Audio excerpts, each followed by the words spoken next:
The views and opinions expressed by the host and guests are solely their own and do not necessarily reflect the views, policies, or positions of this television station, its management, or its affiliated network.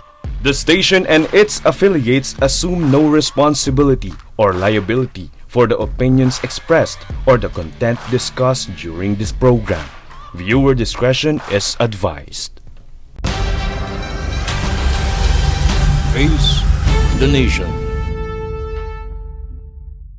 So alam mo, yung mga mauupo sa Senado ngayon, bibigyan sila ng 6 na taon. Ito ay Yes. mag-e-end pa sa 31. 31. Medyo mahaba-haba din to. Yes. Pero syempre mag-uumpisa pa sila sa June 30. Pero Yes. ngayon pa lang, pinag-uusapan na kung sino nga ba ang pupwedeng maging Senate President. Syempre Exciting ngayon, yan. ang nakaupo si Senator Cheese, di ba? Yes. Pero nadidinig na din natin, sabi nga ni Senator Soto, may mga lumalapit na sa kanya para din maumpisahan. Oo. So, ito ba sa tingin mo, kung sino ang mailuluklok nila bilang presidente, malaki ba ang magiging epekto nito para sa magiging desisyon kung uumpisahan na nila ang impeachment trial kay VP?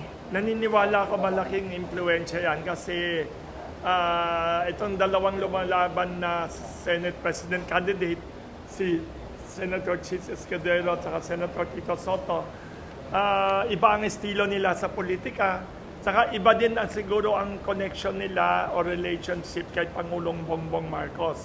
So, malaking factor yan kung mapapabilis or paano gagawin itong impeachment trial. Kaya exciting. Yan ang isang susunod na napaka-exciting. Habang nagsasalita tayo, marami ng kampanya yan sa mga senador. Tama. Marami Tuloy-tuloy na yan kung ano ang Oo. magaganap. Pero titingnan natin, Wilson, sa opinion mo, kung titingnan mo yung base sa mga existing na senador ngayon at yung 12 na bagong uupo, ano sa tingin mo ang composition nila kung ang pag-uusapan dito ay papabor ba o hindi papabor? Alam mo, sinasabi nila, sana naman ito hindi maging desisyong politikal. Yan ang gustong masigurado ng taong bayan. Maganda Pero yung sinabi mo. paano nating masisiguro na ito ay hindi magiging desisyong politikal kung hindi magiging base kung ano man ang mga iprepresentang ebidensya? Pero kung titingnan ba natin, ano ang possible na maging composition base syempre sa existing na mga nakaupo ngayon? Magandang sinabi mo. Pero wala tayong magawa. Lahat ng impeachment trial sa buong mundo, political exercise. Talagang kahit sa Amerika, ang impeachment noon kay dating Presidenteng Clinton, nung presidente siya, the entire process entirely political yan. Pati yung nangyari kay Corona, yung Chief Justice, entirely political yan. Hindi siya korte ng judicial court. Akala ng mga tao parang judicial court kasi Based ang on evidence. kasi Senate trial. Oo. Pero ang botohan dyan hindi based on evidence. Ang botohan dyan, political decision. So actually, kung ganyan ang sinasabi mo, talaga naman kahit papano, maganda na meron talaga tayong mga nakapasok na Balanse. talaga namang, sabihin natin ngayon na balanse, pero nadagdagan kasi yung iniisip natin na mga kapartido ni dating Pangulong Duterte, na syempre, itong mga kapartido niya na to, automatic. Sasabihin Automatic natin yan. papabor to kay Vice President Sara na kaya din naman sila nailagay dyan. Tama ka dyan. Lahat ng mga kumampi kay Duterte, automatic yan anti-impeachment. Yun naman kampi kay Bongbong Marcos, Pangulo, ang tingin natin, naturally, dapat kay Pangulo yan, di ba? Pero question mark pa rin yan kasi ang mga politiko practical eh. Pagkatapos ng 3 taon na election na naman. So pag binibilang nila, kung yung chance na manalo si Duterte mas mataas, magbabalimbing din ilan dyan. Sa tingin ko Pero depende din sa galing ni Pangulong Bongbong Marcos kung malakas ang loob niya, tsaka kung gaano siya kagaling sumuyo o manligaw or paano isway niya yung mga remaining senators. Depende na yan. Kasi talagang very political to.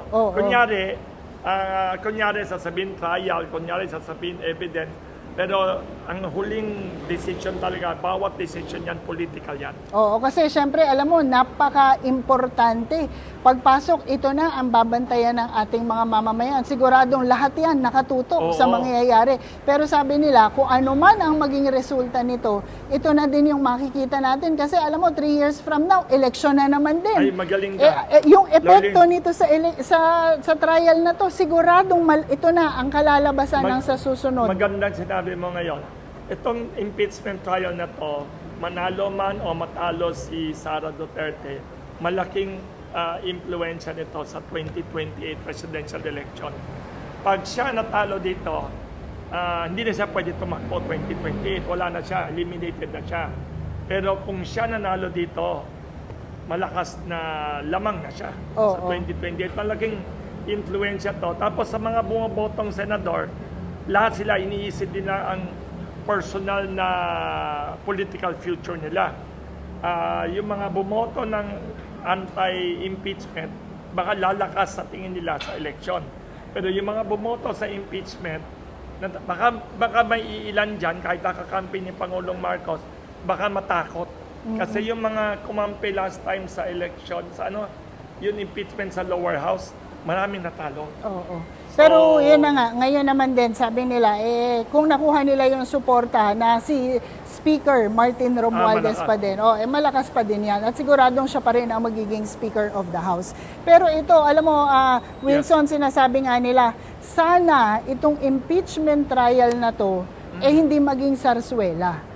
Na dadating din tayo sa point na alam mo, ang ayaw din natin na mangyari na maging magulo. Kasi syempre kanya-kanyang partido, ayaw natin na baka may rally dito, bangayan dito. Kasi yung mga supporters, siguradong ilalabas din nila yung damdamin, emosyon nila, na sana wag maging ikagulo ng ating bansa kung ano man ang kahinatnan ng impeachment or during the process itself. Maganda yung sinasabi mo, pero sa tingin ko talaga very emotional to.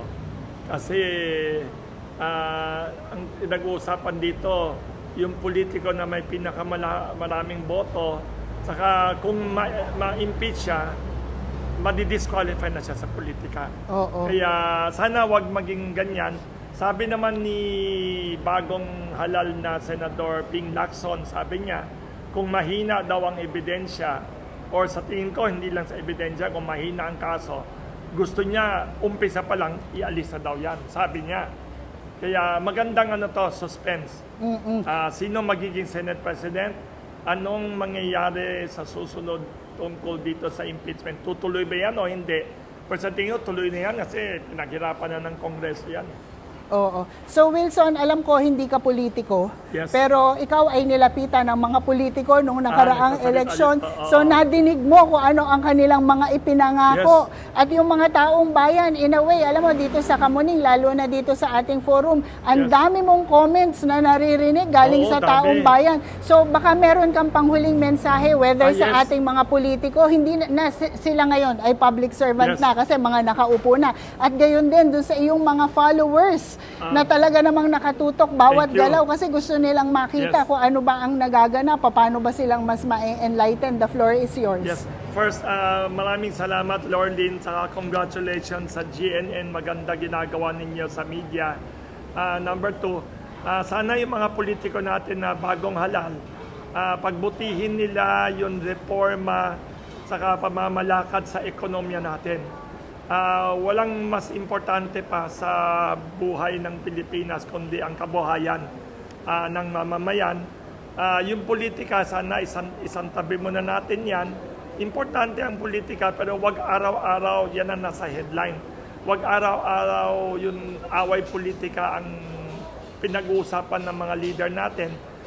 Sana kahit may impeachment or wala na trial na yan, importante magtrabaho sila, pagandahin yung kabuhayan ng mamamayang Pilipino. Kailangan natin yan for the next 3 years.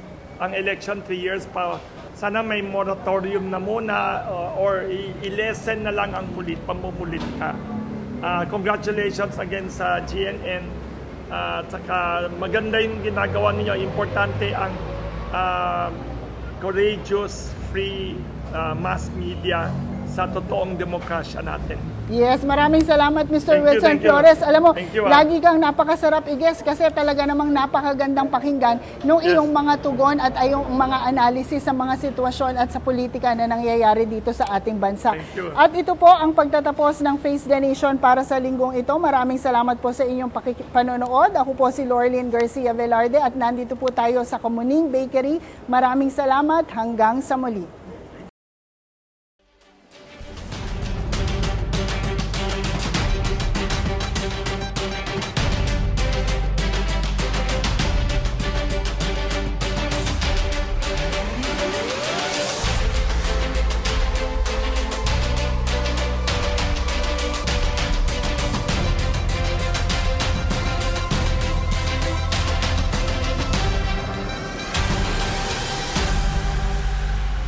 Face the Nation.